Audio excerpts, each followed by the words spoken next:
Mahigpit na ipatutupad na simula bukas ng Provincial Disaster Risk Reduction and Management Council, Albay Public Safety Emergency Management Office ang kanilang Baywatch operation ngayong Semana Santa. Ayon kay APSIMO Chief Dante Baclao, ilan sa mga pinakatututukan nila ang mga pribado at pampublikong resorts at hotels na inaasahang dadagsain ngayong Holy Week. Bukod pa rito, magpapakalat rin sila ng mga personnel mula sa Albay Emergency Medical Services na magbibigay ng agarang asistensya sa oras ng emerhensya. Madipuli kita kan mga tao dyan, magbabantay kita. Itong EMS baga, maka-deploy dyan sa mga resorts, beaches sa Bakakay and other areas na nangangaipukan na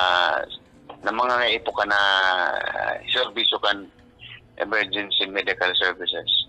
Dagdag pa niya, maraming local government units na ang nag-request sa kanilang opisina na magkaroon ng Baywatch operation, tulad ng lokal na pamahalaan ng Bakakay na isa sa may pinakamarami at pinakadinarayong beach resort sa Albay.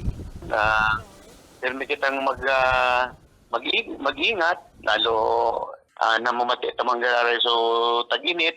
So, gabos na ko yan, pag-room damiyaon dyan. So, sa tuyang mga kababayan, maglagkitabi kita. Tapos kung sa mga maduman sa mga makarigo sa dagat, extra careful po kita. Magtatagal ang Baywatch operation hanggang sa Easter Sunday. Para sa mga balitang Tatak Bicol, Hercules Parmasena.